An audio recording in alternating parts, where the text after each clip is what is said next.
single day. New at 6, gun owners are accusing the Charlotte County Sheriff's Office of illegally sharing their private information. They say the Sheriff's Office is sharing it with other police agencies, which is against the law. NBC2's Joe Petrello has been digging into the story all day. He joins us live in our newsroom. Well, I just got my hands on a copy of an email that shows back in December of 2013, someone from the Charlotte County Sheriff's Office emailed out a list of pawned gun sales out to another police agency. This is the email dated December 3rd, 2013. The official from the Charlotte County Sheriff's Office sent it to a Northport police official, sharing a weekly gun sale report from Charlotte County and asking about an NPPD detective who can run Sarasota County gun sale reports.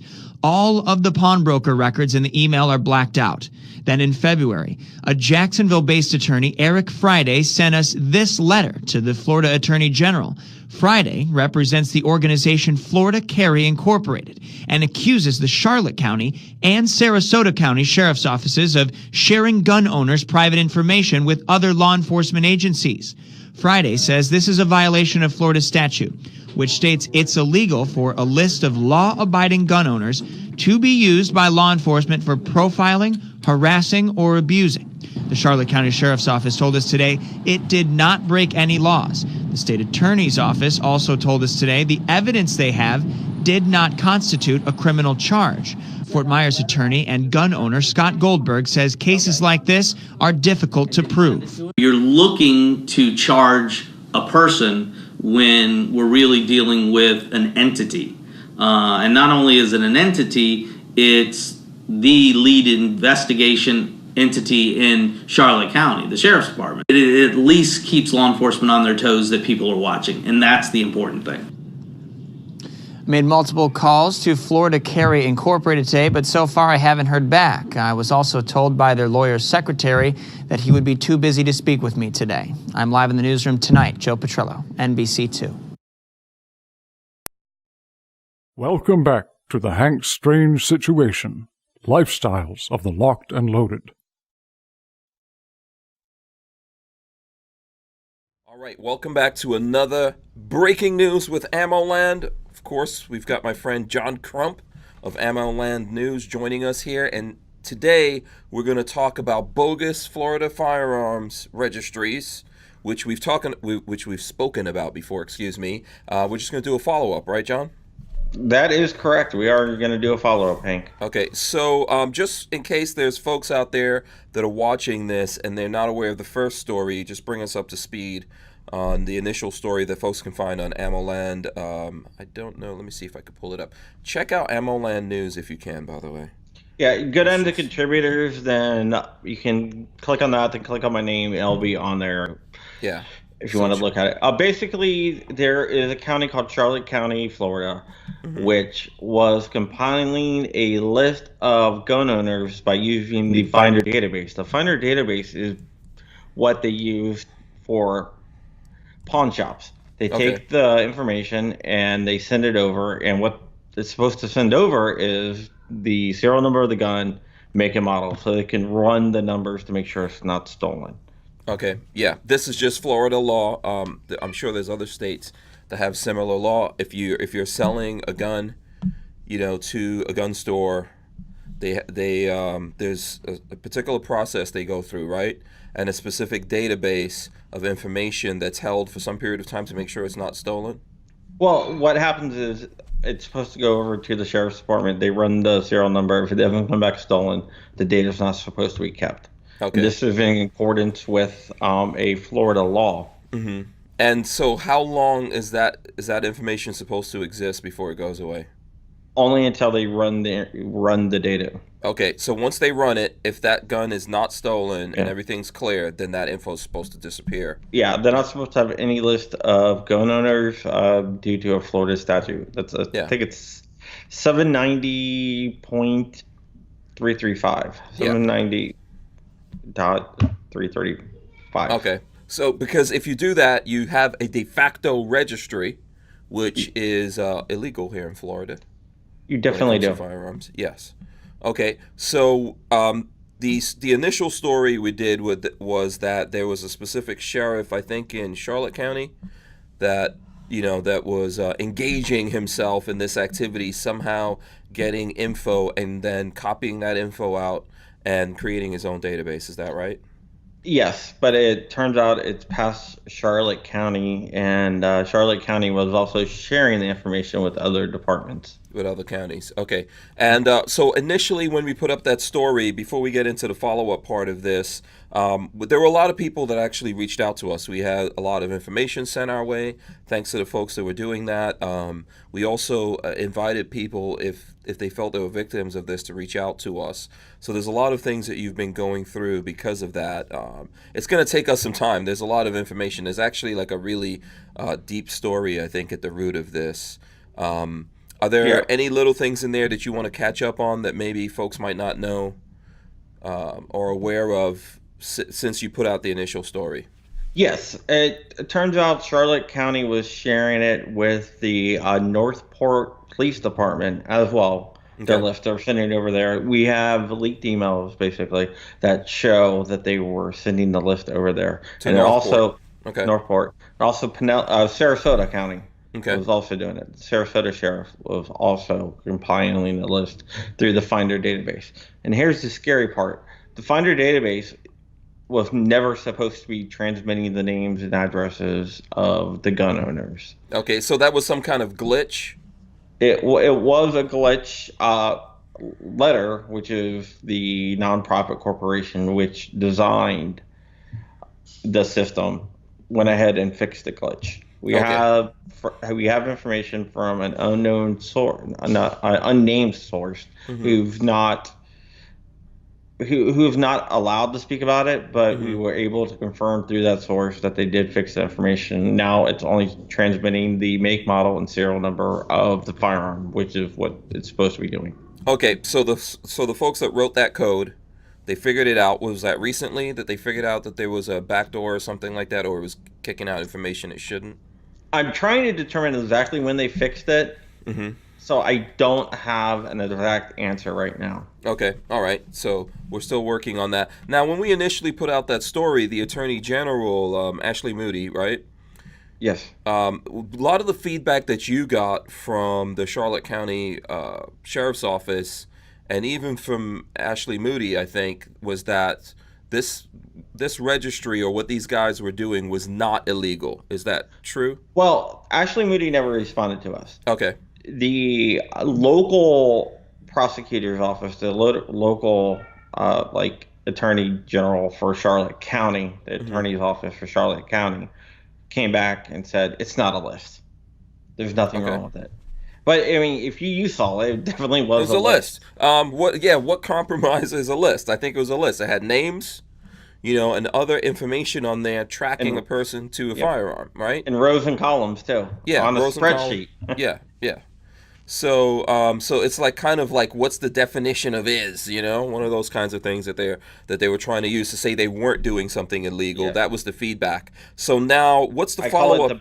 Go ahead. I call it the Bill Clinton excuse. Yes, exactly right. So now what's the follow-up on that? What's the developments that are coming out now?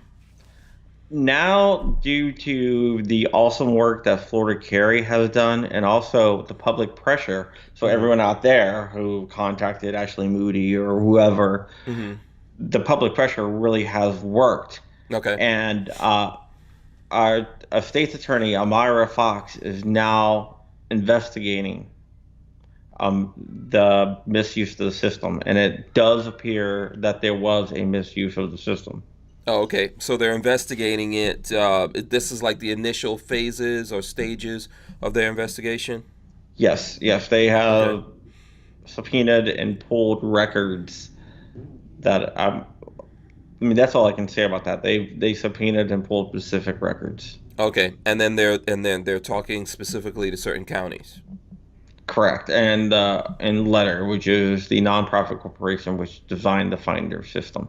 Okay, which wrote the code. Okay, it seems like there was a gross misuse of the system. Yeah, I would say it's gross. So when you were looking at this, just give us, I know there's certain things you don't want to talk about, but what's the numbers of this list? Like, how deep was this list?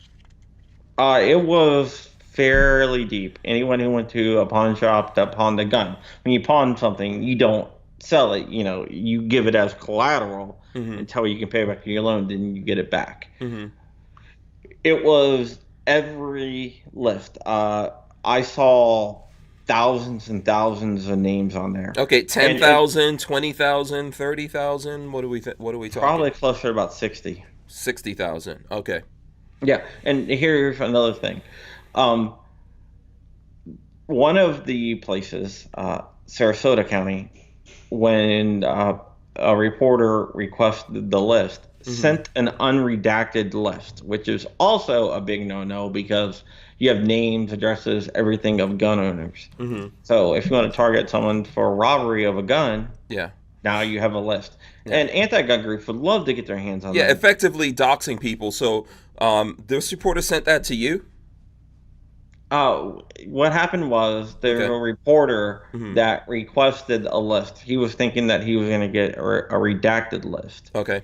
But they sent him an unredacted list. Unredacted list. So basically, if they sent it to that reporter, anyone else requesting it that they responded to, that got out there, right? Yeah, and we have seen anti-gun groups try to get list of gun owners in Washington State, and recently in Pennsylvania, an anti-gun group called Gun Sense US tried to get private information of gun owners from the sheriffs up there. And the funny thing about that story is, not to get off on another story, but after I released my story, I put their email address and contact information in the story. They wrote me requesting or demanding that I take off their private information because they didn't want their information out there. Yeah, but they're putting other people's information out there. I think, look, some people looking at this might think this is just a Florida issue. This is definitely going on around the country right now, right? I'm sure there's other places all around the country, other sheriff's departments, other counties using the same software that had this kind of glitch in there that people were getting access to. Well, the Finder software is unique to Florida. It is? Okay. I've checked other states. I've checked Virginia, and I've checked Pennsylvania, and a few other states up and down the East Coast. And I haven't been able to find any, so that's a good thing. Okay. Yeah, that is a good thing because there are people that want to get to create these lists. These lists should not be created. It violates in so many different ways our constitutional rights, If the software ran correctly, this never would have happened. Right. My question is, why isn't it automated? Why doesn't the software go ahead and run the serial number once you enter it in and check for a stolen gun? Yeah. I know in Virginia, I used to own a gun store in Virginia, and the gun store, we had a system where we could enter a serial number and it will say if it's a stolen gun or not. So people could come into the gun store if they wanted to do like a transaction, but they don't wanted to go through the whole, transfer system. They could pay a $2 fee to a gun store, or how much the store state charged $2, but whatever the gun store wanted to charge them, they can run the serial number to see if it's not stolen. And that was like automatic. It wasn't going through a system. So I'm wondering why Florida doesn't have something like that if other states do have stuff like that. Yeah, why is the sheriff in the way? Now, at the end of the day, so let's switch back to Florida. Here in Florida, well, I guess anywhere, to be honest with you, if the sheriff is somehow in that system, he has a responsibility to not abuse that, right? Correct. It's a felony to keep a list of gun owners in Florida. So let's say there is, for some reason, there's law enforcement in the middle of that system. If there's nothing wrong, if there's no crime committed there, if that gun's not reported stolen, they need to move on. They need to deal with, this one was reported stolen, let's follow up on that. But if it wasn't, they don't need to be keeping a list of individuals who are pawning their guns. So the list that was sent out to that reporter, do you know how big that one was? I would have to look again. Okay. Fairly large? Several hundred names. Several hundred names. So what can people whose names are on all these lists that are being compiled, what can they do about this? Or do we have to sit around and wait for like you said the state's attorney's looking into it right now? Not the attorney general, right? Well, the state's attorney who works under the attorney general, and they won't investigate anything about the attorney general's go ahead. What I would do, I'm not a lawyer, so I can't give legal advice, of course. Right. But I am sure if the state's attorney finds abuse, that there is grounds for some type of class action lawsuit. Absolutely. So how long do you think this is all going to take to get worked out for them to make this investigation, find out what these sheriffs were doing, get their hands on the lists, maybe destroy these lists or give the folks whose names were on the list some opportunity to maybe be part of a civil lawsuit or something that will make sure this doesn't happen again? I don't think it's going to be a quick process, probably a couple months. Okay. But in this case, I think they should take the time and find out exactly who pulled the list and everything else. So I'm not expecting a quick resolution, and I don't want a quick resolution. I want them to take their time and find out exactly who pulled what. Okay. And this article, like, we talk about stuff a lot of times before it comes out. It's not out yet, right? No, it comes out Wednesday. Okay, so you guys will be seeing this particular video Wednesday once this comes out. What's the meat of what's going on here in your story? What's like the big thing that you found out, and what was your process of finding out this information? The meat in the story was gross negligence on not only the software company but the sheriff's department for exploiting a hole in the system.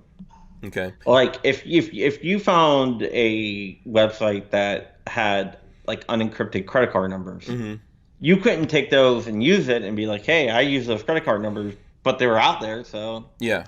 So this is clearly a crime, right? In my opinion, I would say so. Okay. But again, I'm not the attorney investigating it, and I'm not a lawyer, so I can't say for sure. Right. But to me, it seems pretty clear cut. Yeah, I think anyone who took advantage of this and shared this info and or received this info and used it, in my opinion, they committed a crime, and it's like it's a massive misuse of the public trust, in my opinion. And I see it even up there on the level with people who, there's lots of other things in society that we don't want people to consume or look at, right? Not just our private information. There's other things like that we say, hey, we don't want you doing this. And this is one of those things. Anyone that did this, they should definitely not be a sheriff, in my opinion. I would agree. Sheriff is supposed to enforce the Constitution. They take an oath to a Constitution. I've been talking to a sheriff out in I think Montana. No, Arkansas. Sorry. Yeah. I don't know why I thought Montana. Okay, so that's an article you have on the. That just came up today. Chris Brown, and I'm gonna throw that up while you're talking. Go ahead. Yeah, and he doesn't believe in gun registration lists. He believes that they're unconstitutional. He also believes stuff like red flag laws are unconstitutional as well. We need more sheriffs like that that's willing to take a stand. In fact, he said that he's not going to enforce any red flag laws or extreme risk protection orders because it violates the Constitution. Yeah, you know what? I started reading that article just before we did this. It looks very interesting, and it's good to know that there's sheriffs out there that are going to stand up for what's right. If a law is created that violates the Constitution of the citizens that you're supposed to protect, then it's your obligation to protect them. I think in the case of these sheriffs who are taking this information illegally, sharing it illegally, and compiling lists and therefore registrations on citizens, that's the same kind of thing, right? They're abusing the people that gave them this trust. So we should do something about those guys as well, because they're just out there, it's almost like vigilante kind of justice, but from the sheriff's department that's supposed to uphold the law, going against the law. And then with that article that you're talking about, this guy, I know there's people out there that are going to say, well, if there's a red flag law, he's supposed to uphold that.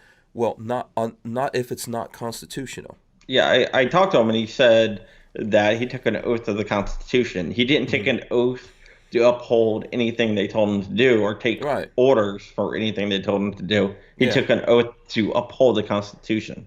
Yeah, that would make them de facto kings or something like that, right? Correct. Of that, yeah, and this is the whole reason why this is what people need to realize about law enforcement. They're citizens, but they're citizens that we entrust with our lives, right?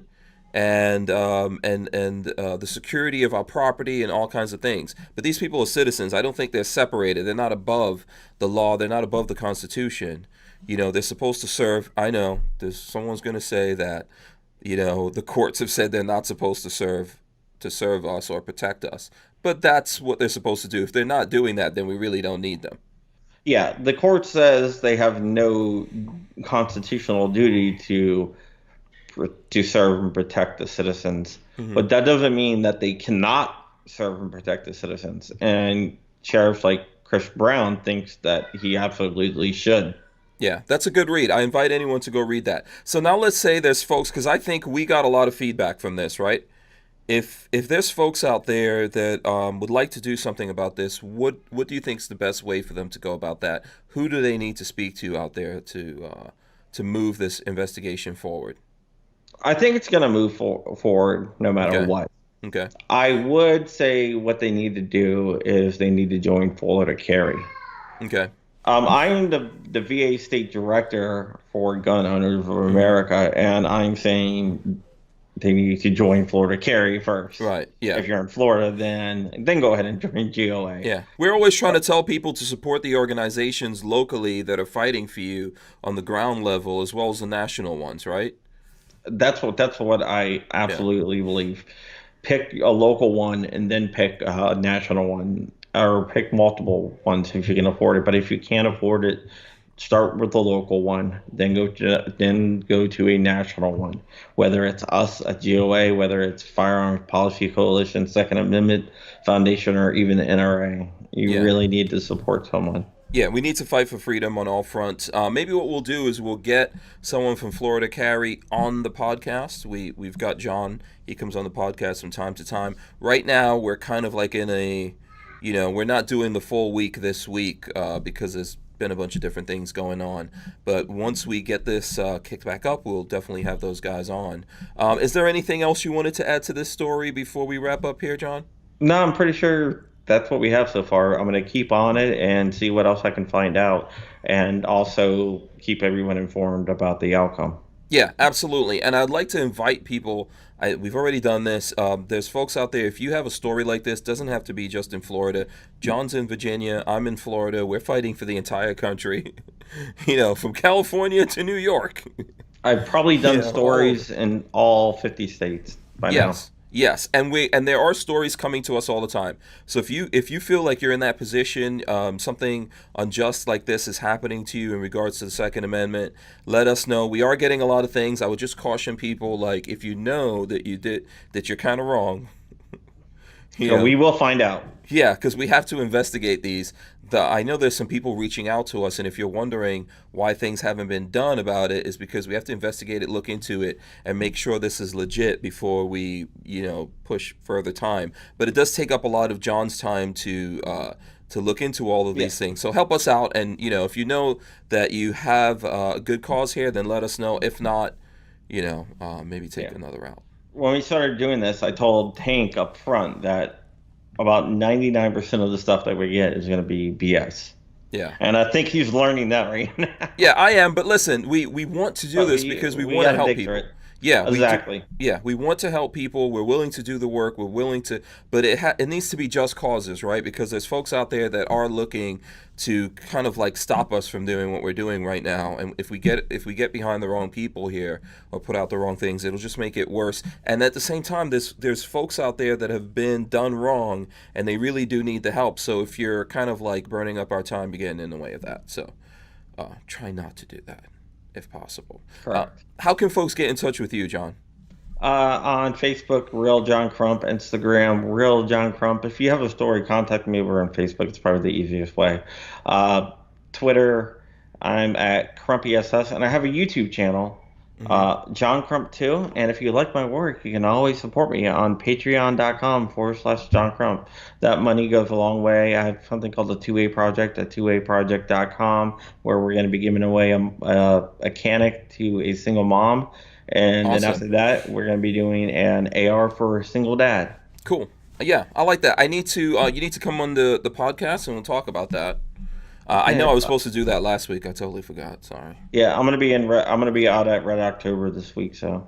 Oh, okay. All right. Yeah, we'll get it worked out. I think that's a good cause. If anyone wants to know any further information about that, or you want to help out John with what he's doing, get in touch with us. We'll be here doing this. Definitely check out the podcast. It's on the Lifestyles of the Locked and Loaded channel. I want to invite everyone to comment here. Tell us what you think about the story.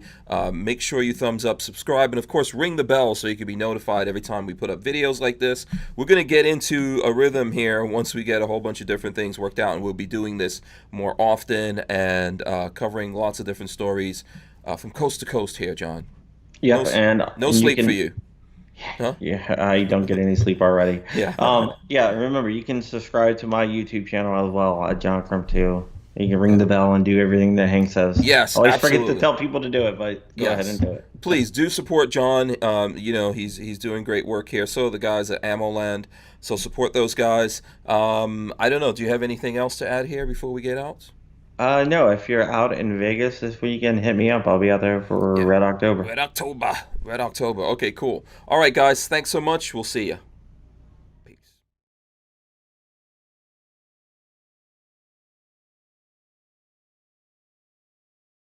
Hey, Charlotte County. This is Charlotte County COPWATCH. I am using any video here under fair use. If you have criticism, reporting, teaching, etc., and please donate. I do not make money from YouTube, and there are different ways to donate in the video links. Thanks.